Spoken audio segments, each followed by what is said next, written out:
का बेसब्री से इंतजार कर रहे हैं। भारतीय राष्ट्रीय कांग्रेस के राष्ट्रीय अध्यक्ष अल्पसंख्यक खासदार इमरान प्रतापगढ़ी जी, मैं उनसे गुजारिश एक शेर के साथ करता हूँ कि राह में खतरे कितने भी हो, राह में खतरे कितने भी हो, डरता कौन है, मौत बन आती है आज आ जाए, डरता कौन है, तेरे लश्कर के मुकाबिल मैं अकेला ही सही, लेकिन फैसला मैदान में होगा कि मरता कौन है। इमरान प्रतापगढ़ी साहब। बहुत शुक्रिया। पाथरी की ऐतिहासिक सरजमीन और मेरी आंखों के सामने मौजूद हजारों की तादाद में यहाँ के बुजुर्ग, नौजवान साथी, माएं बहनें, मंच पे मौजूद परभनी के खासदार संजय जाधव साहब, आदित्य चांदने साहब, विजय गवाने साहब, इब्राहिम भाईजान साहब, हमारे माइनॉरिटी डिपार्टमेंट के मुंबई के चेयरमैन, और आपके शरीफ, सीधे, सच्चे आमदार सुरेश वरपुड़कर साहब। दोस्तों, बहुत पहले, मेरा ख्याल है 6-7 साल पहले किसी मुशायरे में, और हो गया होगा 10 साल पहले शायद, पाथरी एक बार आना हुआ था मेरा। तब से मैं मुंतजिर था कि कोई मौका लगे और मैं आपसे मुलाकात करने के लिए आऊं। रात झारखंड में था, चुनाव प्रचार में, पिछले 5 दिन से झारखंड में चुनाव में था। आज बड़ा लंबा सा सफर तय करके आपके बीच में आया हूं। जो इधर उधर साथी टहल रहे हैं उनसे गुजारिश है कि वो आ जाएं, बैठ जाएं। मैं अगले 10-15 मिनट कोशिश करूंगा कि आपसे थोड़ी सी गुफ्तगू करूं। इसी थके हुए दस्ते तलब से मांगते हैं, जो मांगते नहीं रब से वो सबसे मांगते हैं। इसी थके हुए दस्ते तलब से मांगते हैं, जो मांगते नहीं रब से वो सबसे मांगते हैं। वो भीख मांगता है हाकिमों के लहजे में, हम अपने बच्चों का हक भी अदब से मांगते हैं। पाथरी वालों, आने वाली 20 तारीख को आपको अपने घरों से बाहर निकलना है और न सिर्फ पाथरी के मुस्तकबिल का फैसला करना है, बल्कि महाराष्ट्र के भविष्य का भी फैसला करना है। पिछले तमाम विधानसभा के चुनाव आपकी आंखों से गुजरे होंगे, लेकिन ये चुनाव कुछ अलग सा है। अगर आपको लगता है कि यह इलेक्शन तमाम पुराने आमदार के इलेक्शन जैसा है, तो फिर आप छोटा सोच रहे हैं। ये इलेक्शन और इस इलेक्शन के परिणाम और इस इलेक्शन का मकसद बहुत बड़ा है। एक तरफ दिल्ली में वो ताकतें बैठी हैं जो ये सोचती हैं कि महाराष्ट्र को रिमोट कंट्रोल से चलाया जाएगा। महाराष्ट्र की बड़ी बड़ी योजनाओं को कब चुपके से उठा के गुजरात भेज दिया जाएगा, महाराष्ट्र को पता भी नहीं चलेगा। वो ये इरादा लगा करके बैठी हैं।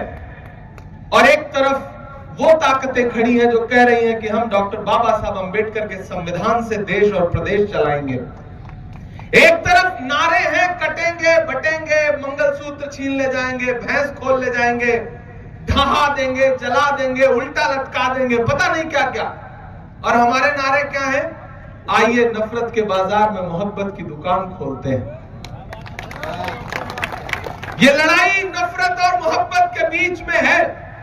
ये लड़ाई भरोसे और गद्दारी के बीच में है। याद करिए वो दिन कि जब एक चलती हुई महाविकास अघाड़ी की सरकार को कोरोना चल रहा था और साजिश करके किस तरह से तोड़ करके एक नई सरकार बनाई गई। ये धोखेबाजों की और खोखेबाजों की सरकार है। उतने से भी मन नहीं भरा तो पहले डबल इंजन जोड़ा गया, फिर ट्रिपल इंजन जोड़ा गया और फिर उसके बाद चुनाव निशान छीने गए। लेकिन लोग ये भूल गए कि घड़ी तो छीन सकते हैं, लेकिन अच्छा वक्त कैसे लाएंगे। कोई बात नहीं, थोड़ी देर से समझ में आएगी तब भी आप ताली बजा सकते हो। पाथरी वालों, मेरी खुशनसीबी है कि मैं महाराष्ट्र का राज्यसभा में प्रतिनिधित्व करता हूं, नुमाइंदगी करता हूं। यह महाराष्ट्र से मेरा एक रूहानी रिश्ता था कि कांग्रेस पार्टी ने जब मुझे देश की सबसे बड़ी पार्लियामेंट में भेजने का फैसला किया तो किसी और सूबे से नहीं भेजा बल्कि महाराष्ट्र से भेजा। शायद यहां से जो एक रूह का रिश्ता है, उस रिश्ते की बुनियाद पे ऊपर वाले ने भी कहा कि जाओ महाराष्ट्र के लिए आवाज बन के पूरे देश में बोलो। मैं अपने आप को खुशनसीब मानता हूं कि मैं महाराष्ट्र का प्रतिनिधित्व करता हूं। संजय जी लोकसभा में लड़ते हैं, फौजिया खान साहब थी वो राज्यसभा में, हमारी वरिष्ठ सांसद हैं, शरद पवार साहब राज्यसभा में रहते हैं।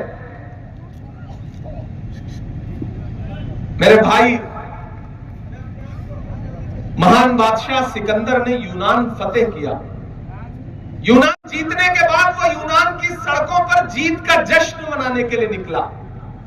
तो उसने देखा कि पूरा शहर उसके लिए जश्न मना रहा है, लेकिन सड़क के किनारे एक फकीर आदमी चादर तान के बेपरवाह सो रहा है। सिकंदर को गुस्सा आया। सिकंदर अपने घोड़े से उतरा, उस इंसान के पास गया, सोते हुए फकीर के पास। उसे देख के गुस्से में उसे जोर की एक लात मारी और लात मार के कहा कि क्यों रे फकीर, मैंने शहर जीत लिया है, लोग जश्न मना रहे हैं और तू सो रहा है।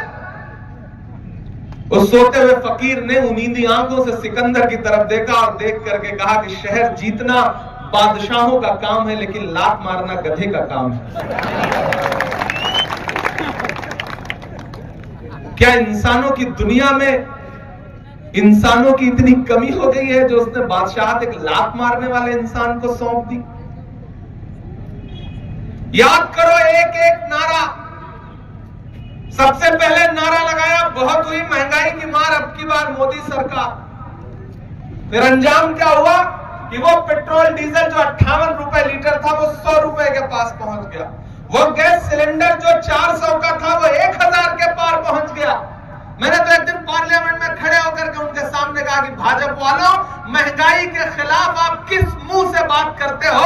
आपकी सरकारें वो सरकारें हैं जो फिल्में टैक्स फ्री करती हैं और कफन पर जीएसटी लेती हैं। आपको कोई हक नहीं है, आपके सारे नारे झूठे हैं। देश के प्रधानमंत्री नरेंद्र मोदी जी ने नारा लगाया, बेटी बचाओ बेटी पढ़ाओ, याद है? और फिर उस नारे का अंजाम यह हुआ कि उत्तर प्रदेश में एक जिला है हाथरस, वहां एक दलित बिटिया के साथ बलात्कार हुआ और बलात्कार होने के बाद जब अस्पताल में उसकी जान चली गई तो उसकी लाश को रात के 2 बजे इसलिए जला दिया गया परिवार की मर्जी के खिलाफ, ताकि सबूत मिटाए जा सके। प्रधानमंत्री जी ने नारा लगाया, बेटी बचाओ बेटी पढ़ाओ, और फिर उस नारे का अंजाम यह हुआ कि ओलंपिक पदक लाने वाली बेटियां जब दिल्ली के जंतर मंतर पर इंसाफ मांगने के लिए बैठी तो उनको किस बेरहमी के साथ घसीटा गया, ये देश ने देखा। देश के प्रधानमंत्री ने नारा लगाया, बेटी बचाओ बेटी पढ़ाओ, और 2 साल पहले जब दिल्ली की मैं लाल किले की प्राचीर पर खड़े होकर के 15 अगस्त को महिला सशक्तिकरण पे भाषण दिया तो उस भाषण के महज 2 घंटे बाद गुजरात में बिल्किस का बलात्कार करने वाले आरोपी जो सजा काट रहे, जो दोषी थे, उनको न सिर्फ जेल से छोड़ा गया बल्कि उनको मालाएं पहना के भाजपा वालों ने उनका स्वागत किया। यह है भाजपा के नारों की सच्चाई। इसलिए भाजपा के और इस चलती हुई धोखेबाज सरकार के किसी नारे के चक्कर में मत आना। वो अगर नारा दे